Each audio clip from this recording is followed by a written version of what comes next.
दुरूद पाक पढ़ के सुना दें। अल्लाहुम्मा सल्ली अला सय्यिदना अला मुहम्मदिन व बारिक वसल्लिम सल्लु अलैहि सलातुम व सलामुन अलैका या रसूल अल्लाह सल्लल्लाहु तआला अलैहि वसल्लम। आज की इस महफिल के रूह रवा पीर तरीक़त पीर कामिल शेख तरीक़त शेख कामिल हज़रत अल्लामा मौलाना सैयदी व सनदी शाह सैयद शाहिद मियाँ ज़ैदी साहिब क़िबला खानकाह बरकातिया से तशरीफ़ लाए हैं। उस खानका वो अजीम खानका जो मेरे और आपके इमाम अहले सुन्नत सैयदी सरकार आला हज़रत मुजद्दिद आदम दीन मिल्लत अशाह इमाम अहमद रज़ा ख़ान फ़ाज़िल बरेलवी अलैहि रहमत व रिज़वान जिस खानका से वाबस्ता हैं और जिस खानका का फैज़ बरेली शरीफ के ऊपर झमाझम बरस रहा है, वो अज़मत वाला फैज़ वो अज़मत वाला फैज़ान लेकर हज़रत हमारे इस मिंबर की ज़ीनत बन चुके हैं। ये बड़ी खुशनसीबी की बात है मेरी और आपकी कि उस बारगाह का एक अजीम शहजादा हमारे दरमियान में मौजूद है। यकीनन ऐसे पीरों को आना बड़ा हमारे लिए बाइस बरकत है और ऐसे पीर हर वक्त नहीं मिलते, जल्दी हाथ नहीं आते। अगर कभी मिल जाया करें तो यकीनन इनके दामनों को कभी न छोड़ा करें, बल्कि इनके दामनों से वाबस्ता हो जाया करें। यूं तो पीर जमाने में बहुत मिलेंगे और मिलते हैं, अगर देखो तलाश करो, तलाश करने की भी जरूरत नहीं है, बल्कि ये दौर वो दौर चल रहा है कि पीर मुरीदों को तलाश करते फिर रहे हैं। लेकिन आज भी कुछ खानकाहें ऐसी अजीम खानकाहें हैं कि जिन खानकाहों से जो पीराने इज़ाम वाबस्ता हैं वो मुरीदों को तलाश नहीं करते, बल्कि मुरीद खुद उन्हें तलाश करते हैं। और उन्हीं पीरों में से हजरत सैयद शाहिद मियां हुजूर की शक्ल में एक बाबरकत ज़ात मौजूद है। हजरत से आप मुसाफा भी करें, मुआनका भी करें, हजरत की कदमबोसी भी करें और हजरत का फैज़ भी हासिल करें। और जो मुरीद ना हुए हों वो हजरत के दामन से वाबस्ता होकर के सिलसिले बरकातिया कादरिया में अपने आप को पेश करके हुजूर गौसे आजम के मुरीदों में अपने आप को शामिल कर लें और हुजूर गौसे आजम की दुआ आपके हक में हो जाए जो मेरे गौस ने पर मांगी है कि मौला मेरे सिलसिले से कयामत तक जो भी वाबस्ता हो, जो मेरा मुरीद हो, मौला उसे तब तक मौत न आए जब तक कि वो अपने गुनाहों से तौबा ना कर ले। बोलिए सुभान अल्लाह। अरे जी लगाकर बोलें सुभान अल्लाह। सुभान अल्लाह कहते रहा करें, इसलिए कि ये सुभान अल्लाह रब की पाकी है। आप रब की पाकी बयान करोगे, आप करो या मत करो तो ऐसा नहीं है। अगर आप नहीं कहोगे कि सुभान अल्लाह के अल्लाह की ज़ात पाक है, अगर ये जुमला नहीं कहोगे तो कि माज़ अल्लाह सदबार माज़ अल्लाह के अल्लाह की शान में कोई कमी आ जाएगी, नहीं, बल्कि आप रब का नाम लोगे तो इस नाम की बरकत से आपके दिल की खुद गंदगी दूर होगी, आपकी ज़बान पाक होगी, आपका दिल पाक होगा, आपकी रूह पाक होगी, आपकी निगाह पाक होगी। इसलिए मेरे मिल्लत के नौजवान बुजुर्गों दोस्तों, जब ऐसी महफिलों में जाया करो तो सुभान अल्लाह अल्हम्दुलिल्लाह की सदाएं अपनी ज़बान पर रखा करो और बीच बीच दुरूद पाक भी पढ़ते रहा करो। बल्कि दुरूद पाक का तो वजीफा बना लो, इसलिए कि दुरूद पाक में की बहुत बड़ी फजीलत है। और मैं तो कहता हूँ कि दुरूद पाक कम से कम आप दिन में रोजाना 100 मरतबा दुरूद पाक जरूर पढ़ा करो। अगर 100 मरतबा दुरूद पाक पढ़ोगे तो जानते हो इसका कितना बड़ा करम आपको मिलेगा, आपको दुरूद की कितनी बड़ी फजीलत आपके हाथ आ रही है और कैसा दुरूद पाक का फैजान मिलेगा। सुनो हदीस रसूलुल्लाह सल्लल्लाहु तआला अलैहि वसल्लम, मुस्तफ़ा जाने रहमत सल्लल्लाहु तआला अलैहि वसल्लम फरमाते हैं, मन सल्ला अलैहि मिअतिन मर्रा, कि जो दिन में मुझ पे 100 मरतबा दुरूद पाक पढ़ता है, मुस्तफ़ा फरमाते हैं कतबल्लाहु बैना ऐनैहि, अल्लाह रब्बुल इज्जत जल्ल मजदहुल करीम उसकी आंखों के दरमियान में तहरीर फरमा देता है। क्या लिख दिया जाता है? बराअतुम मिनन नार व बराअतुम मिनन निफाक, कि ये जहन्नम से भी आजाद है और ये मुनाफिकत से भी आजाद है। अगर दिल निफाक से पाक करना चाहते हो, दिल हसद से पाक करना चाहते हो, दिल कीने से पाक करना चाहते हो, दिल बुग़्ज़ व इनाद से पाक करना चाहते हो, तो मुस्तफ़ा जाने रहमत सल्लल्लाहु तआला अलैहि वसल्लम पर दिल से दिन में 100 मरतबा दुरूद पाक पढ़ा करो। और ये ख्वाहिश व तमन्ना हर एक दीवाना रखता है, हर एक मोहम्मद वाला ये ख्वाहिश व तमन्ना रखता है, हर एक आशिक ये ख्वाहिश व तमन्ना रखता है कि कल क़यामत के दिन अल्लाह रब्बुल इज्जत जल्ल मजदहुल करीम मुझे और आपको जन्नत अता फरमाए और जहन्नम से मुझे और आपको आज़ादी अता फरमाए, तो जहन्नम से आज़ादी का रास्ता मुस्तफ़ा ने अता किया कि तुम मुझ पर दिन में 100 मरतबा दुरूद पाक पढ़ो। अगर 100 मरतबा दुरूद पाक पढ़ोगे तो अल्लाह तुम्हें जहन्नम से आज़ादी अता फरमा देगा। अज़ीज़ान मिल्लत इस्लामिया, आओ ज़रा ज़हन को करीब करें। मैं बात कर रहा था ये जश्न दस्तारबंदी के ताल्लुक से, ये महफिल है अज़ीज़ान मिल्लत इस्लामिया, या उलमा के सरों पर, हुफ़्फ़ाज़ व क़ुर्रा के सरों पर, अभी आप देखेंगे सैयद साहब के हाथ से उनके सरों पर एक साफे की शक्ल में ताज सजाया जाएगा। बहुत बड़ी अजीम जातें हैं आज दुनिया के अंदर। अज़ीज़ान मिल्लत इस्लामिया, अक्सर ये बातें होती हैं उलमा के खिलाफ तनकीदी जुमले मेरी आवाम पेश करती नजर आती है, जिसको आता जाता कुछ नहीं है। कोई भी उसे कुरान पढ़ना उसे नहीं आता, अगर कलमा पढ़ना उससे सुना जाए तो कलमा सही माने में उसे याद नहीं, पढ़ना नहीं आता। औज़ु बिल्लाह अगर उससे पढ़वाई जाए तो ताऊज़ तस्मिया पढ़ना उसे नहीं आता, अलहम्दु शरीफ उसे याद नहीं है, अत्तहियात उसे याद नहीं है। लेकिन जब देखो अगर होटल पे ये लोग बैठ जाएं तो वहां पर तफसीरे मस्जिद के इमाम के ऊपर या आलिम दीन के ऊपर, अगर चौराहों पर जमघट लगा हो तो वहां पर अगर गुफ्तगू और वहां पर अगर बात होती है तो सिर्फ उलमा के ऊपर होती है। मौलवियों को तनकीद की निगाह से देखा जाता है, तनकीदी जुमले को इस्तेमाल करके व्हाट्सएप फेसबुक के जरिए उलमा की तौहीन की जाती है, उलमा की दिल आज़ारी की जाती है। अज़ीज़ान मिल्लत इस्लामिया, तुम क्या जानो इन आलिमों की शान क्या है, तुम क्या जानो इन आलिमों की अजमत क्या है, तुम क्या जानो इन आलिमों को नबी की बारगाह से मिला क्या है। आप एक जिम्मेदार के बेटे होंगे, आप एक रईस के बेटे होंगे, आप एक अमीर के बेटे होंगे, आप एक बादशाह के बेटे होंगे, आप एक प्रधान के बेटे होंगे, आप एक विधायक के बेटे हो सकते हैं। लेकिन मेरे प्यारे, अगर विरासत में किसी अमीर ज़ादे को अगर इक़्तिदार मिला है, दौलत मिली है, तो उसमें कोई बड़ी बात नहीं। उसे अगर विरासत मिली है तो अपने बाप के जरिए से मिली है। अगर किसी प्रधान के बेटे को प्रधानी का इक़्तिदार मिला है तो उसमें उसका कोई कमाल नहीं, बल्कि उसके बाप की जो इज्जत कमाई हुई थी उसकी बुनियाद पर उसे प्रधानी का इक़्तिदार मिला है। अगर किसी जिम्मेदार के बेटे को जिम्मेदार के मरने के बाद अगर विरासत में जिम्मेदारी मिली, अगर दौलत मिली, सरमाया मिला, अल्लाह अकबर, तो ये उसका कोई कमाल नहीं, उसके बाप की विरसा था, उसको मिला। लेकिन कुर्बान जाइए इन उलमा की शान पर, कुर्बान जाइए इन हाफिज कुरान की अजमत पर, कुर्बान जाइए इन उलमा की इज्जत व वक़ार पर। ए मेरे कौम के लोगों, मेरी जमात के लोगों, मैं आपसे मुखातिब हूँ, अगर कोई अपनी तनकीदी जुमलों का तुम्हें शिकार बनाता है तो गमज़दा बिल्कुल मत होना, परेशान बिल्कुल मत होना। लोगों के तनकीदी जुमले को देखकर कभी चेहरे पर उदासियां मत लाना, इसलिए कि ये दुनियादार हैं जिनको विरासत में दुनिया मिली है। हम वो जमात रखते हैं, हमें दुनियादारी की जिम्मेदारी तो नहीं मिली है, लेकिन मुस्तफा के इल्म की विरासत हमें। नारे तकबीर, नारे रिसालत, दारुल उलूम बरकाते गौसे आज़म औलादे मौला अली, नारे तकबीर। और मेरे प्यारे, फर्क होगा क़यामत के दिन, फर्क होगा क़यामत के दिन। तमाम तर जिम्मेदार लटके पड़े होंगे, तमाम तर ताजवर लटके पड़े होंगे, तमाम तर इक़्तिदार पसंद फंसे होंगे, तमाम तर अमीरज़ादे और अमीर लोग मैदान क़यामत में भटकते होंगे, तड़पते होंगे, तमाम परेशान होंगे। कोई बचाए कोई बचाए, कोई बचाए कोई बचाए, लेकिन बच ना पाएंगे उस हश्र के दिन। अगर जो शान होगी तो किसी जिम्मेदार की नहीं, अगर शान होगी तो हाफिज़े कुरान और आलिमे दीन की शान।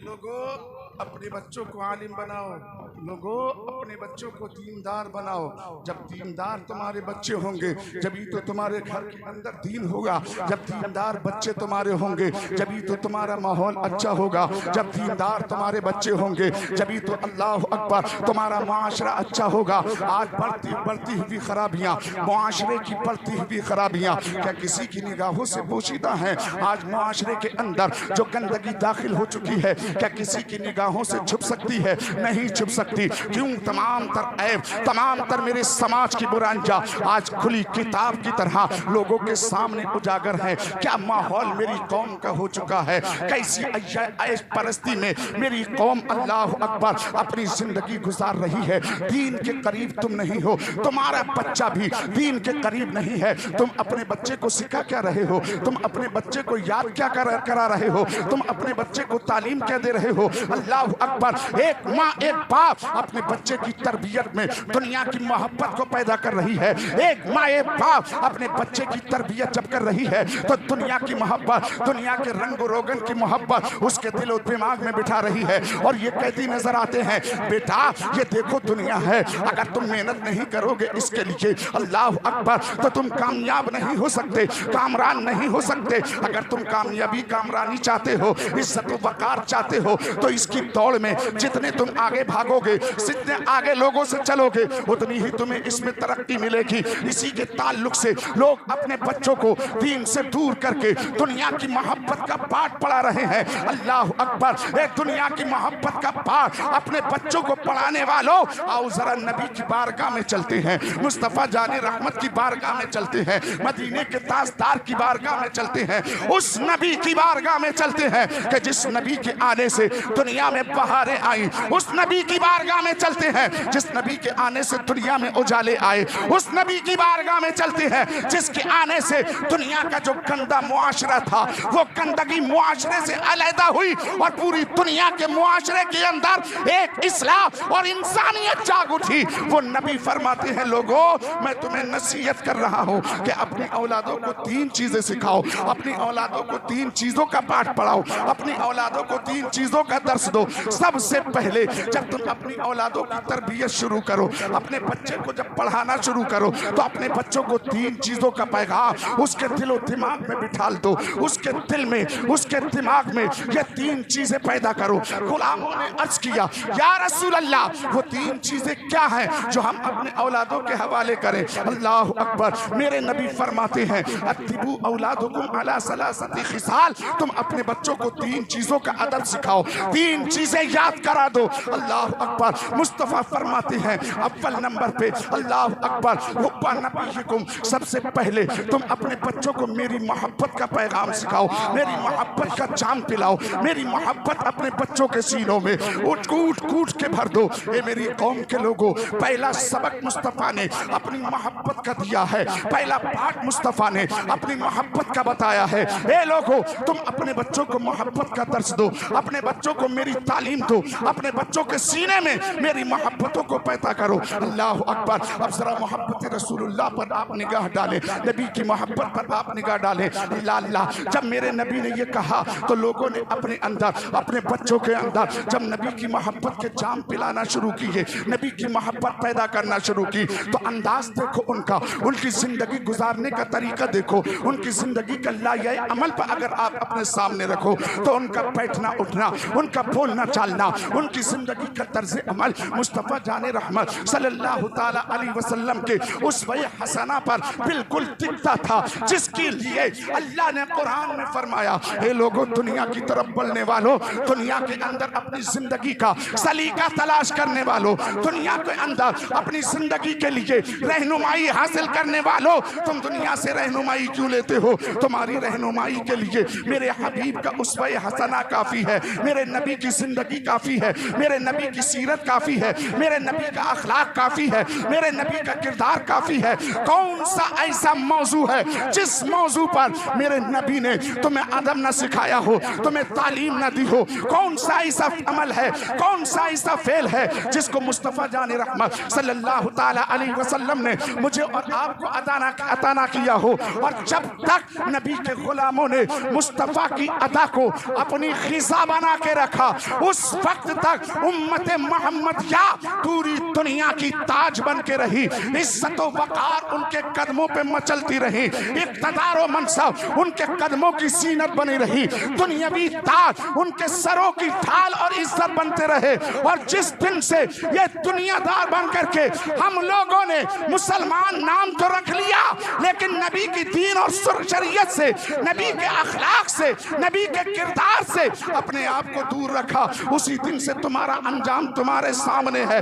कौन सी ऐसी जमीन है जहां तुम्हें खदेड़ा ना जाता हो? लेबनान देखो, वहां तुम पिट रहे हो, फिलिस्तीन देखो, आज क्या हाल है। अल्लाह अकबर। रोजाना देखो न्यूज चैनल पर, प्रिंट मीडिया के सामने देखो, अखबार का पन्ना देखो तो वहां की जमीन सुर्ख नजर आ रही है। अगर इंस्टाग्राम या ट्विटर देखो उठा करके, फेसबुक खोल करके देखो तो वहां पर कैसी दर्दनाक तस्वीरें आपकी निगाहों के सामने है। ये गंदा घिनौना काम, ये जालिम इजराइल और तमाम ईसाई और यहूदी और नसारा मिलकर के ये काम अंजाम दे रहे हैं। लेकिन उसके बावजूद भी दुनिया के 200 करोड़ से ज्यादा मुसलमान आज भी ख्वाबे खरगोश में पड़े रह करके अपनी अपनी में पड़े हुए हैं, अपनी अपनी में पड़े हुए हैं। ए लोगों, अगर आज भी तुमने नबी की बात ना मानी तो इससे भी खतरनाक अंजाम होने वाला।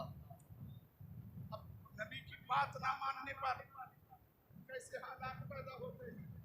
अस्हाब रसूलुल्लाह की जिंदगी सामने रखें और जंग ओहद का वो वाकया निगाहों के सामने लाएं कि जंग में मुसलमानों को कामयाबी मिली और जब फतेहाबी मिल गई, थोड़ी ही देर बाद क्या देखा गया?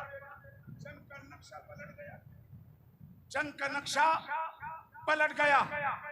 जो कामयाबी आसानी से मिल गई थी, अचानक रुख बदला। मुशरिकीन का पल्ला भारी हो गया। किस वजह से? जानते हो, हमने तो नबी की कोई चीज अमल ही नहीं कर रहे हैं, नबी की किसी बात पर अमल नहीं कर रहे हैं। और अगर करते हो तो बता दो, अगर नबी की हर बात पर अमल करते हो, अल्लाह अकबर, हमारी पूरी जिंदगी, हमारी जिंदगी के शब रोज, हमारी जिंदगी का एक एक घंटा, हमारी जिंदगी का एक एक मिनट, हमारी जिंदगी का एक एक सेकंड मुस्तफा जाने रहमत सल्लल्लाहु ताला अलैहि वसल्लम की नाफरमानी करते हुए गुजर रहा है। अल्लाह अकबर, हमारी जिंदगी ऐसे गुजर रही है। वो कुरूने ऊला के मुसलमान हैं, हजरत अबू बकर सिद्दीक भी हैं, हजरत उमर फारूक आजम भी हैं, हजरत उस्मान गनी भी हैं, हजरत मौलाए कायनात भी हैं, हजरत अमीर हमजा भी हैं, हजरत तलहा जुबैर भी हैं, हजरत जाबिर भी हैं, हजरत सलमान फारसी भी हैं, हजरत अबू उबैदा इब्न जर्रा भी हैं। बड़े बड़े जलीलुल कद्र साहब रसूलुल्लाह उस मैदान में हैं। जंग में कामयाबी मिली, मुस्तफा जाने रहमत बजाते खुद मौजूद हैं। जंग में कामयाबी मिल गई, लेकिन अचानक थोड़ी देर के बाद जंग का पाशा पलट गया और मुशरिकीन मक्का मुसलमानों के ऊपर हावी आ गए। इतने हावी हुए कि मेरे आका के इसी जंग में शहीद हुए। जानते हो किस वजह से जंग का पाशा पलटा और क्यों फतेह शिकस्त में तब्दील हुई? बात यह थी कि जिस दुर्रे पर मदीने वाले आका ने, मुस्तफा जाने रहमत ने 50 असहाब को तैनात किया था कि इस दुर्रे से हटना मत, जब तक कि मैं ना कहूं इससे वापस मत आना, जब तक कि मैं ना बुलाऊं तुम इस जगह को खाली मत करना, जब तक कि मैं ना बुलाऊं इस मैदान से हटना मत। अल्लाह अकबर, ये कहकर मुस्तफा ने 50 असहाब को खड़ा किया। और जब मुस्तफा जंग में मसरूफ हुए, मुसलमानों को कामयाबी मिल गई, मुशरिकीन शिकस्त खा के, पीठ दिखा के जब भागना शुरू किया, अल्लाह अकबर, वहां उसके बाद में जब जो माल था, जो सामान छोड़ के मुशरिकीन मक्का भाग रहे थे, मुसलमानों ने उसको इकट्ठा करना शुरू किया। जब माल इकट्ठा करने लगे तो वो असहाबे रसूलुल्लाह जो वो जिस दुर्रे पर मुस्तफा ने तैनात किया था,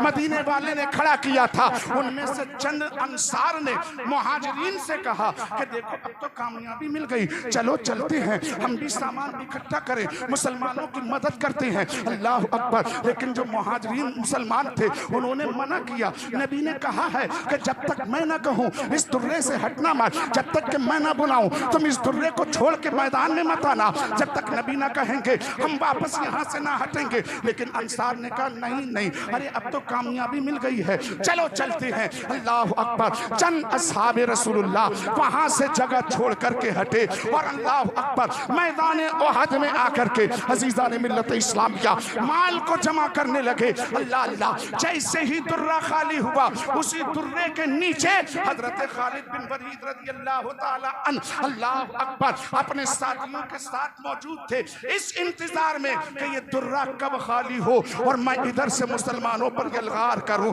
जब दुर्रा खाली हुआ, जो मुसलमान थे सीना सिपर होकर के डटे रहे, जब तक लड़ते रहे उनसे, जब तक के अल्लाह की बारगाह में अपनी जान को कुर्बान न कर दिया। फिर हजरत खालिद अपने साथियों के साथ उस दुर्रे से उभर के जब मैदान ओहद के अंदर दोबारा आते हैं और जब पीछे से वार करते हैं, जो फतेह भी आसानी से मिल गई थी अचानक वो शिकस्त में तब्दील हो गई। उस वक्त मेरे रब ने फरमाया था, मुसलमानों क्या समझते हो, तुम्हें कामयाबी जो तुम्हें मिलती है तुम्हारी अपनी वजह से मिलती है? नहीं नहीं, मैं तुम्हें जो इज्जतें देता हूँ, मैं तुम्हें जो कामयाबी देता हूँ तुम्हारी वजह से नहीं, अपने नबी की बात मानने की बुनियाद पर। नारे तकबीर, नारे रिसालत, नारे रिसालत, जश्न दस्तार बंदी, नारे तकबीर। मैं कुछ कहने की कोशिश कर रहा हूँ, बात समझे क्या हुआ।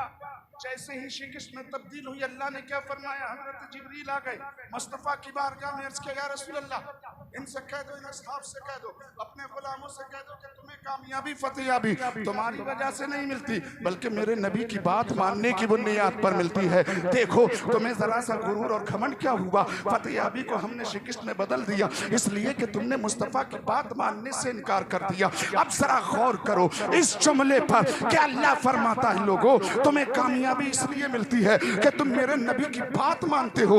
आज दौर पर नजर रखो, अपने हालात पर नजर रखो, अपनी गमखारी पर नजर रखो, अपनी परेशानी पर नजर रखो। आज तुम्हारा क्या हाल हो चुके हैं, तुम्हारी क्या कैफियत है। जो आता है तुम्हें पटक के चला जाता है, जो आता है तुम्हें बजा के चला जाता है, जो आता है तुम्हें मार के चला जाता है। तुम उफ तक नहीं करते, तुम बोलते तक नहीं। क्यों नहीं बोल रहे हो? इसलिए कि तुम्हारे दिलों के अंदर से ईमानी जज्बात सल्ब कर लिए गए हैं, ईमानी ताकतें तुम्हारे दिलों से छीन ली गई हैं। किस वजह से? कि आपने अपने नबी की बात को मानना छोड़ दिया है, नबी के हुक्म को मानना छोड़ दिया है, नबी का आदेश से इनकार कर दिया है। काश मेरी कौम अगर चाहती है कि तेरे चेहरे उजाले हो, तेरी जिंदगी में रोशनी आए, तेरे घर के अंदर बरकतें आए, तो अपने नबी की बात पर आज अमल करना शुरू कर दे। जिस दिन अमल पैरा होगी, कुरान का ऐलान तेरी रहनुमाई करेगा, वला तहनु वला तहज़नु व अंतुमुल अलाउना इन कुंतुम मोमिनीन। गम ना कर, परेशान ना हो, तू कामयाब है। क्यों? इसलिए कि तू मोमिने कामिल है, तू ईमान वाला। नारे तकबीर, नारे रिसालत, नारे रिसालत, औलादे मौला अली, फैजाने गौसे आज़म, नारे तकबीर। अज़ीज़ान मिल्लत इस्लामिया, अपने आप को समझो, अपने आप को बदलने की कोशिश करो, और अगर ऐसे ही हालात रहे तो न समझोगे तो मिट जाओगे।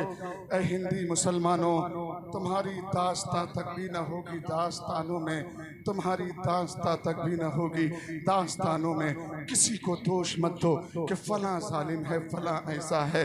अगर दोष देना है तो अपने आप को दो कि हम कैसे हैं, हमारे अमल कैसे हैं, हमारे किरदार कैसे हैं। जानते हो अभी चंद दिन पहले, करीब 15 दिन पहले मैं खटेमा एक दुकान पे गया सामान लेने के लिए। सामान लेने गया, मुझे पता नहीं था कि ये मुसलमान की दुकान है या हिंदू की दुकान।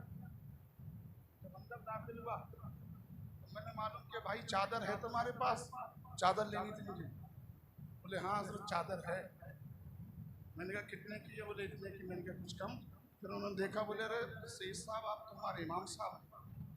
मैंने क्या मतलब, क्या आप मुसलमान हैं? मैंने कहा कि आप मुसलमान हैं? बोले सैयद साहब हम नमाज आपके पीछे पढ़ते हैं। बताओ मैंने उनसे क्यों कहा कि आप मुसलमान हैं? इसलिए कि उनकी शनाख्त ही नहीं थी कि ये मुसलमान है कि नहीं है। अब इंसान मुसलमान की पहचान क्या है? चेहरे पर दाढ़ी हो, लिबास जो है जो मेरे नबी ने दिया वो लिबास बदन पे पड़ा हो, सर पे अमामा या टोपी हो। अल्लाह अकबर, इसको देखेगा बंदा जभी तो पहचानेगा, जभी तो पहचान पाएगा ये मुसलमान है। आज हमारी कौम का ये हाल है, लाखों में, अल्लाह अकबर हजारों में, लाख मुसलमान खड़े हो जाएं तो बड़ी मुश्किल से एक दो की शनाख्त आती है कि हाँ इसमें मुसलमान भी हैं। लेकिन एक कौम 2.5% पूरी दुनिया के अंदर पाई जाती है जिसको सिख समाज कहा जाता है, जिसको पंजाबी कहा जाता है। लाखों में अगर अकेला खड़ा हो जाए तो दूर से पहचान लिया जाता है ये पंजाबी है। तुम हजारों में लाखे हो, फिर भी तादाद ज्यादा तुम्हारी होती है, फिर भी पहचान नहीं होती। लेकिन वो लाखों में अकेला खड़ा हो तो उसको पहचान लिया जाता है। ये सिख समाज से ताल्लुक रखता है, ये पंजाबी बिरादरी से ताल्लुक रखता है। क्यों?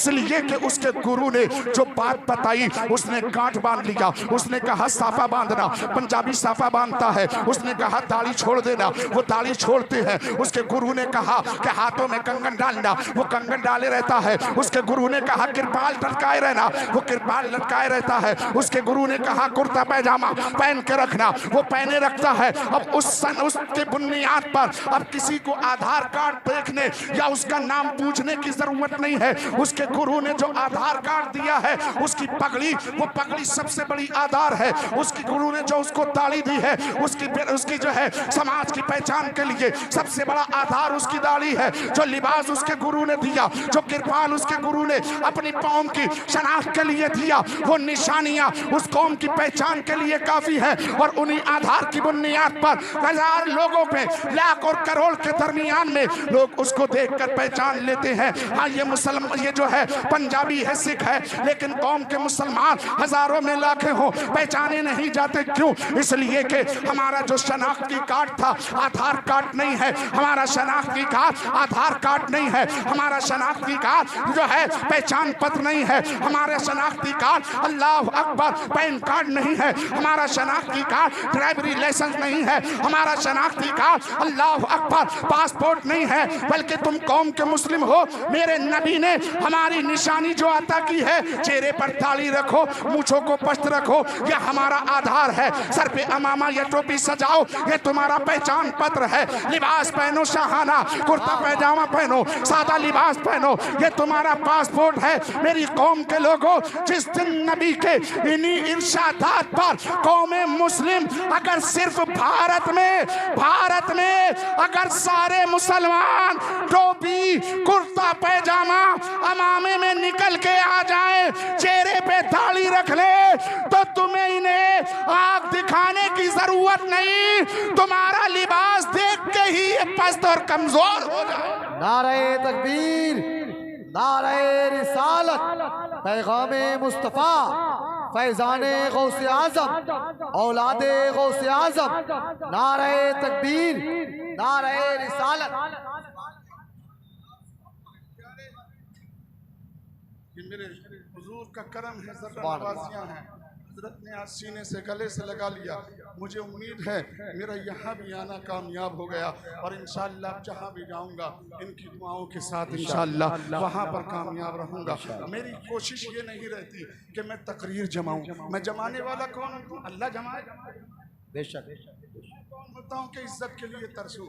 मेरी जिम्मेदारी है कि मैं अपने नबी की बात लोगों तक पहुंचाऊं। मेरा नबी खुद लोगों के दिलों में मेरी इज्जत पैदा करेगा, मेरी मोहब्बत को डालेगा। लोगों, ये अपने आप को संभालो, अपने आप को पहचानने की कोशिश करो, हालात पर नजर रखा करो, हालात को देखते हुए चलो। खासकर मेरी माँ और बहनें अपनी जिम्मेदारी को समझें। दौरे हाजिर में ईमान बचाना और बच्चों की तरबियत करना, ये तो काम सबसे ज्यादा मुश्किल बल्कि नामुमकिन से हजरत नजर आ रहा है। इस दौर में पता नहीं कौन ईमान वाला, हम नहीं जानते, अल्लाह जानता, अल्लाह जानता, हम नहीं जानते। अल्लाह को मालूम है कि कौन ईमान वाला है, कौन ईमान वाला नहीं। इसीलिए तो मेरे मुस्तफ़ा ने फरमाया था, क़ुर्ब क़यामत मुसलमानों को बेतरक काटा जाएगा, इतना काटा जाएगा, इतना काटा जाएगा कि मुशरिकीन और कुफ़ार जो है इनके पीछे शेरों की तरह पड़े होंगे, और ये बकरी के रेबड़ की तरह आगे आगे भागते होंगे। गुलामों ने अर्ज किया था, या रसूल अल्लाह, क्या इनकी तादाद कम होगी? मुस्तफ़ा ने फरमाया, तादाद तो अरबों में होगी, तादाद अरबों में होगी। फिर सहाबा ने अर्ज किया था, या रसूल अल्लाह, इतने होने के बावजूद इतने कमजोर? तो मेरे नबी का जुमला सुनो और तौबा व इस्तग़फ़ार करो, तस्दीद ईमान करके उठा करो। जब लेटा करो तो तस्दीद ईमान करके लेटा करो, उठा करो तो तस्दीद ईमान कर लिया करो। हम वक्त तौबा व इस्तग़फ़ार करते रहा करो। क्या जा पता, क्या मालूम कब कौन सा ला इल्मी में हमारी ज़बान से कुफ्र या जुमला अगर निकल गया होगा तो ईमान चला गया, हमें पता भी नहीं चला, और हम अपने आप को मुसलमान समझ रहे हैं। लोगों, इसलिए मुस्तफ़ा ने फरमाया कि हमेशा तौबा व इस्तग़फ़ार करते रहा करो, तस्दीद ईमान किया करो। अल्लाह अकबर। साहबा ने जब कहा, या रसूल अल्लाह, बहुत ज्यादा होंगे तो फिर इतने कमजोर क्यों? तो आका ने फरमाया, मुसलमान तो बहुत होंगे लेकिन ईमान वाले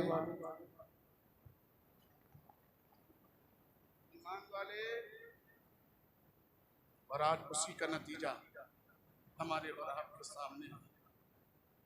अज़ीज़ान मिल्लत इस्लाम में, और मैं दूसरों को भी पैगाम देना चाहता हूँ, मुसलमानों की इस कमज़ोरी से ये फ़ायदा उठा सकते हैं, लेकिन इस खुशफहमी में ना रहें कि हम मुसलमानों पर जीत हासिल करने या इस्लाम को सरनगू कर लें।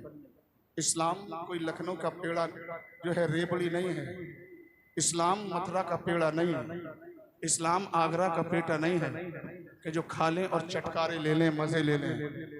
इस्लाम खुशबू है, इस्लाम खुशबू है। जितना भी काटोगे उतना ही ये बढ़ता चला जाएगा, जितना काटोगे उतना ही ये बढ़ता चला जाएगा।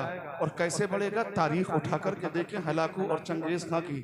जब चंगेज़ खां और हलाकू की जुल्म और ज़्यादती आफाक पर पहुंची, फौज सुरैया पर पहुंची, तो दुनिया बोल उठी थी कि इस्लाम का नामो निशान मिट जाएगा, इस्लाम ख़त्म हो जाएगा, मुसलमान मिटा दिए जाएंगे, मुसलमान नेस्त नाबूद कर दिए जाएंगे। लेकिन अल्लाह जिस मजहब का पहुंचाने वाला हो, अल्लाह जिस दीन का हामी व नासिर हो, और अल्लाह जिस दीन से वाबस्ता रहने वालों का हामी व नासिर हो, उनको कभी मिटने नहीं देता। सिर्फ लोगों को सुधरने के लिए ये तमाम तर दुश्मन जो आते हैं कुत्तों की शक्ल में हमारे और आपके पीछे लगाए जाते हैं, ताकि हम इन कुत्तों को देखकर, इनकी जुल्म ज़ियादती को देखकर अपने अमल का जायजा लेकर अमल से तौबा करें, बुरी बातों से, अपने ऐब से तौबा करके सही रास्ते पर आकर के खड़े हो जाएं, ताकि अल्लाह की नुसरत, अल्लाह की हिमायत हमारे साथ हो जाए। अज़ीज़ान मिल्लत इस्लामिया, कोई नहीं समझता था कि इस्लाम फले फूलेगा। जब बगदाद को तहतीक किया गया, 6.5 लाख मुसलमानों को मार दिया गया, मुसलमानों के सरों के मीनार बना के शराब पी थी हलाकू खान ने, नाच गाना किया था, मज़ामीर से ऐशो इशरत की थी, यहाँ तक कि उसने दजला का पानी बगदाद के अंदर छोड़ दिया, ताकि अगर कोई कमरों के अंदर, कोई जमीन के अंदर, गुफाओं में अगर मौजूद हो तो पानी के अंदर डूब करके मर जाए। और जब पानी खुश हुआ था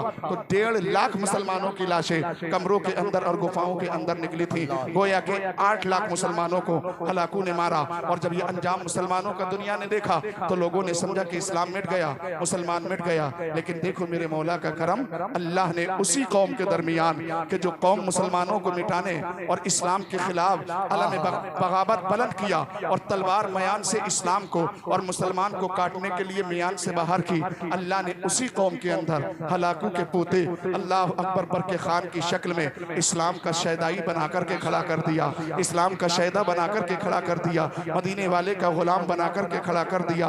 और वो जब पड़ा तो उसने अपने कौम के खिलाफ तलवार उठा के इस्लाम के सामने खड़ा हो गया और अपने ही लोगों को तय तेग करके उन्हें वासिले जहन्नम किया। इस्लाम न कल मिटा था, न आज मिटा है, न सुबह क़यामत तक मिटेगा, और सुबह क़यामत तक मुसलमान भी रहेंगे, इस्लाम भी रहेगा। अज़ीज़ान मिल्लत इस्लामिया, लेकिन अगर कोई कटेंगे, कोई पिटेंगे, कोई लुटेंगे, तो वो लुटेंगे कि जो नबी के किरदार से अपने आप को अलहदा करे रहेंगे, नबी की ज़िंदगी से अपने आप को अलहदा करेंगे। और नबी की ज़िंदगी से अलहदा क्यों हो रहे हैं? मेरा समाज आज अपने घर के अंदर कभी कोई खुशी का मौका आता है, कभी कोई खुशी के लम्हे आते हैं, तो जानते हो हालात क्या होते हैं? अगर कोई बाप अपने बेटे की शादी के लिए लड़की तलाश करता है तो हुस्न और जमाल वाली लड़की तलाश करता है, माल और दौलत पर नजर रख के लड़की को तलाश करता है। अगर कोई लड़की वाला अपनी बेटी के लिए लड़का तलाश करता है तो वो ये नहीं देखता कि लड़का दीनदार है कि नहीं, नमाजी है कि नहीं, कुरान पढ़ने वाला है कि नहीं, रोजा रखने वाला है कि नहीं,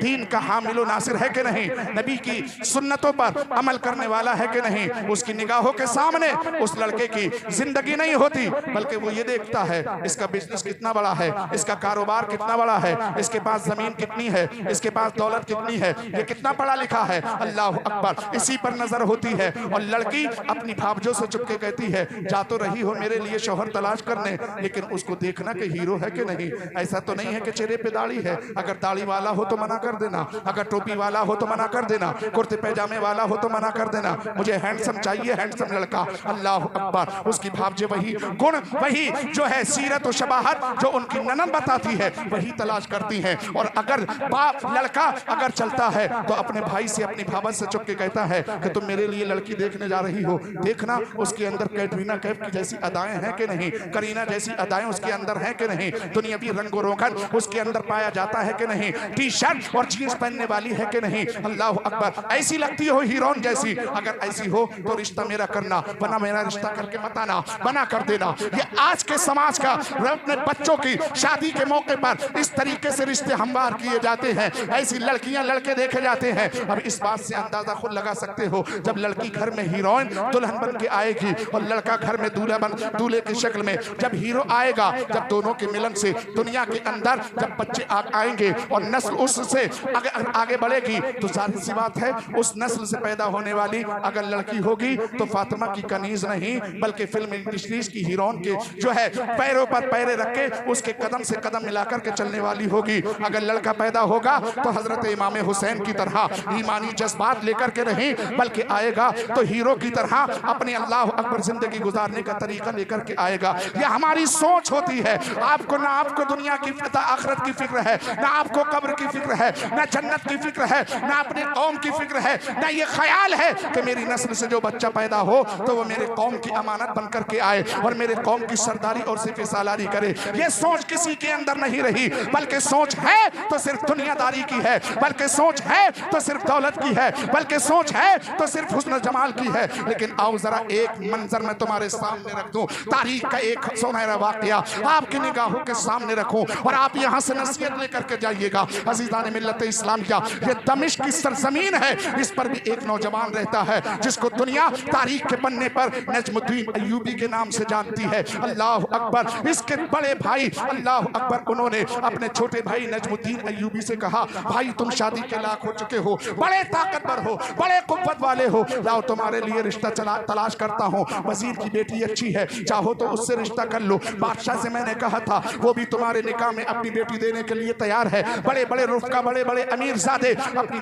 बेटियों को तुम्हारे निकाह में देने के लिए तैयार हैं, कहो तो मैं उनसे रिश्ते की बात करूं। हजरत नजमुद्दीन अय्यूबी कहने लगे, भाई मुझे दौलतमंद बेटी नहीं चाहिए, मुझे ऐसी बेटी चाहिए अल्लाह अकबर जो कुरान पढ़ने वाली हो, जो दीन की पाबंद हो, जो शरीयत की पाबंद हो, अल्लाह अकबर, और जो ऐसी बेटी हो कि जिससे के निकाह करने के बाद में जिसके वतन से जब बच्चा पैदा हो तो वो ऐसा मर्द मुजाहिद हो, ऐसा मर्द कलंदर हो कि जिस मैदान में जाए तो अल्लाह उसके हाथ पर फतेह अता फरमाए और बैतुल मुक़द्दस जो आज जालिमों के हाथ में है, अल्लाह उसके हाथ पर बैतुल मुक़द्दस की फतेह अता फरमाए। और अल्लाह अकबर, वो आने वाली भी लड़की जो मेरे निकाह में आए वो ऐसी होना चाहिए कि कल मैदान क़यामत में मेरा हाथ पकड़े और मुझे जन्नत में ले जाए, मेरा हाथ पकड़े मुझे जन्नत में ले जाए। अज़ीज़ान मिल्लत इस्लामिया, भाई ने जब इतनी बात सुनी कहने लगा, भाई ऐसी सोच वाली लड़की तो मिली नहीं सकती तुम्हारी सोच,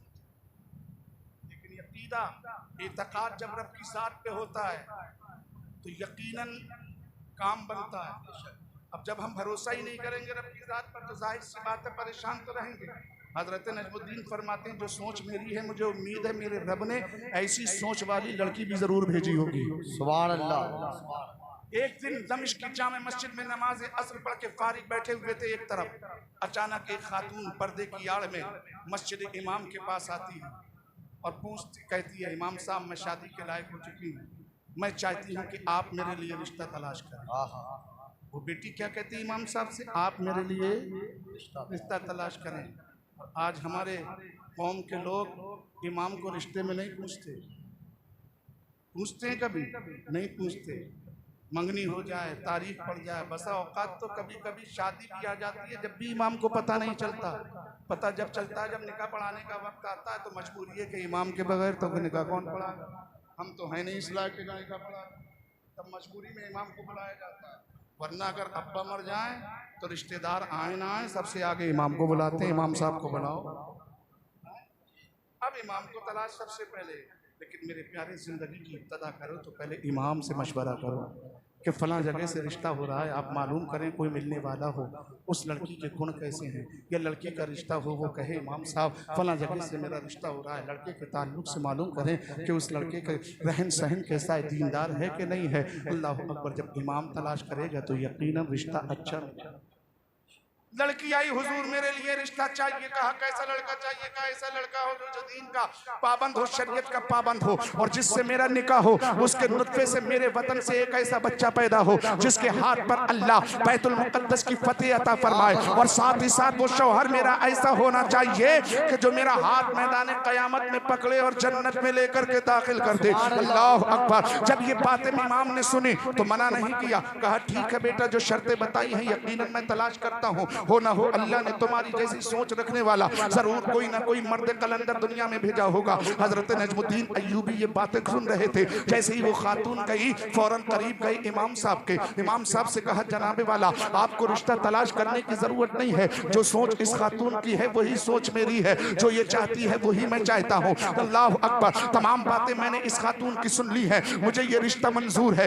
इमाम साहब ने बेटी के यहाँ, उस लड़की के यहाँ, खातून के यहाँ रिश्ता भेजा, रिश्ता हो गया, निकाह पढ़ा दिया गया, अज़दवाजी जिंदगी गुजरने लगी। जब वक्त मुकर्ररा पर उन दोनों जिस्मों के मिलन से एक बच्चा दुनिया के अंदर आता है, जिसको नाम अल्लाह अकबर सलाहुद्दीन जिसका नाम रखा जाता है। अब जरा तारीख देखें उठा करके, मुताला करें तारीख का, कैसा खुशनुमा नौजवान है, कैसा जवामर्द नौजवान है। अल्लाह अकबर, इधर सल्तनत सल्जूकिया अल्लाह अकबर मिट रही है, उधर सल्तनत सुल्तान सलाहुद्दीन अय्यूबी आगे बढ़ती चली जा रही है मिस्र की तरफ। जब हजरत अल-अरसलान जब बड़े थे अल्लाह अकबर, तो उन्हें रोक लिया गया और धोखे से अल-अरसलान को सल्जूकी सल्तनत का जो पानी मुवानी है उसे कत्ल कर दिया गया। अब मिस्र की गवर्नरी किसे मिले, अब मिस्र का तख्तो ताज किसे मिले, अब मिस्र के बादशाह किसे बनाया जाए। जैसे ही अल-अरसलान का इंतकाल हुआ, इधर शहीद किया गया, उधर दमिश्क जामा, उधर दमिश्क की सरजमीन से एक नौजवान उठा और उठते उठते मिस्र का गवर्नर बनता हुआ नजर आ रहा था। और जब गवर्नर मिस्र बना, उन्होंने ऐसा चाल चली, ऐसे इस्लाम के आईन के नीचे कुरान को सामने रख के, हदीस रसूलुल्लाह सल्लल्लाहु अलैहि वसल्लम को सामने रख के, मुस्तफा की जिंदगी, मुस्तफा का अखलाक और किरदार अपने जरिए से लोगों के सामने रखा। जब इंसाफ लोगों के सामने रखा, लोग गर्विदा होते चले गए और एक फौज ऐसी तैयार हुई कि बैतुल मुकद्दस के सामने 1 लाख फौज लेकर हजरत सुल्तान सलाहुद्दीन अय्यूबी आए हैं। और उधर फिलिस्तीन बैतुल मुकद्दस की हिफाजत के लिए यहूदो नसारा ने मिलकर अल्लाह अकबर 6 लाख ईसाई जमा कर चुके हैं। अब क्या मुकाबला है, एक तरफ 1 लाख है, एक तरफ 6 लाख है, 6 लाख के ज्यादा है, 1 लाख कम है। लेकिन तारीख अगर उठा करके देखें, बदर में देखोगे तो मुसलमान कम है, वहद में देखोगे तो मुसलमान कम है, हुनैन में देखोगे तो मुसलमान कम है, खंदक में देखोगे तो मुसलमान कम है, यरमूक में देखोगे तो मुसलमान कम है, खैबर में देखोगे तो मुसलमान कम है, काकसिया में देखोगे मुसलमान कम है, सलासिल में देखोगे मुसलमान कम है, शेरवीरा में देखोगे मुसलमान कम है, मैदान इंताकिया में देखो तो मुसलमान कम है, मदाइन के किले के सामने देखो तो मुसलमान कम है। कोई भी मैदान रहा हो, मुसलमानों की तादाद हमेशा कम रही है। काकसिया के मैदान में 1.5 लाख मुशरिकीन आए हैं और जो है रुस्तम की क़यादत में आए हैं, और इधर साद बिन अबी वक्कास की क़यादत में कुल 15,000 मुसलमान है। लेकिन अल्लाह ने कामयाबी मुसलमानों के सरों पे रखा है, कामयाबी के सेहरा मुसलमानों के सरों पर सजाया है। उधर जब यज़्द के करीब, मदाइन के किले के करीब मुसलमान पहुंचे तो यज़्द ने डर के मारे दजला के तमाम पुलों को तोड़ दिया ताकि मुसलमान इस दरिया को पार न कर सके। लेकिन वो नहीं जानता था ये रुकने वाली कौम नहीं है, ये बढ़ने वाली कौम है। इसके आगे अगर पहाड़ भी आ जाए तो पहाड़ भी इनके सामने, इनके कदमों के सामने बौने नजर आएंगे। अगर इनके सामने तीरों सिपर लेकर के खड़े हो जाओगे, वो तीर तुम्हारे बम्बारू इनके सीनों को छलनी ना कर सकेंगे। ये दरिया की मौजें क्या है, ये पुल तोड़ दिए इस नीयत से कि मुसलमान रुक जाएंगे। नहीं नहीं, तारीख गवाह है, साद बिन अबी वक्कास के आदेश पर मुसलमान दरियाए दजला के अंदर घोड़े समेत कूदे थे। तारीख लिखने वाला हैरान था, हम देखने पर मजबूर थे कि दरियाए दजला के अंदर पानी के कतरे उड़ रहे हैं या रेत के जर्रात उड़ रहे हैं। आखिरकार कहने वाले ने कलम उठा करके उस गुलाम रसूलुल्लाह की शुजाअत और हिम्मत और जसारत को शेर के जरिए पेश किया। दश्त तो दश्त है, दरिया भी ना छोड़े हमने, पैरे जुल्मात में दौड़ा दिए घोड़े हमने। नारे तकबीर, नारे रिसालत, नारे रिसालत, लश्करे इस्लाम, नारे तकबीर। मेरे प्यारे, जब सुल्तान सलाहुद्दीन अय्यूबी पहुंचे 6 लाख हैं, 6 लाख हैं और 6 लाख को मेरे सुल्तान ने उन्हें शिकस्त दी। और जानते हो फिलिस्तीन को, बैतुल मुकद्दस को फतेह करने की कसम सुल्तान सलाहुद्दीन अय्यूबी ने क्यों खाई थी? फिलिस्तीन का जो हाकिम था, जो बादशाह था, हुज्जाज इकराम का काफिला जा रहा था तो उस बादशाह के आदेश पर अल्लाह अकबर उसकी फौज ने हाजियों को पकड़ा था और हाजियों से कहा था, ए मोहम्मद के गुलामों, तुम बहुत कहते हो कहीं भी परेशानी में हो, हमारे नबी हमारी मदद करेंगे। अगर तुम्हारा नबी जिंदा है तो बुलाओ अपने नबी को, मदद के लिए पुकारो। ये कह करके उस जालिम ने तमाम मुसलमानों के सर तन से जुदा कर दिए थे, हाजियों को कत्ल कर दिया था। जब ये इत्तला हजरत सुल्तान सलाहुद्दीन अय्यूबी तक पहुंची थी, जानते हो 1 महीना तक सुल्तान सलाहुद्दीन अय्यूबी की पीठ जमीन पे न लगी थी, बिस्तर पे नहीं लेटे थे। पूरी रात एक पल्ली थी खेमे में, उससे टेक लगा करके खड़े रहते थे। असहाब कहते थे, हुजूर लेट जाइए। आप फरमाते थे, मैं कैसे आराम कर सकता हूँ जिसने मेरे नबी को गाली दी हो, जिसने मेरे नबी की शान में गुस्ताखी की हो। सुल्तान सलाहुद्दीन अय्यूबी उस जालिम को जिंदा देख के अपने आप चैन की नींद सो ले। ए मेरे कौम के नौजवानों, तुम्हें क्या हो गया है? रोजमर्रा मेरे नबी को गालियां दी जा रही हैं, रोजमर्रा नबी के ऊपर बकवास की जा रही है, रोज नबी की शान में तरह तरह की अंगुश नुमाई की जा रही है। तुम कैसे हो चैन की नींद सो रहे हो? अपने असलाफ की जिंदगी पढ़ो।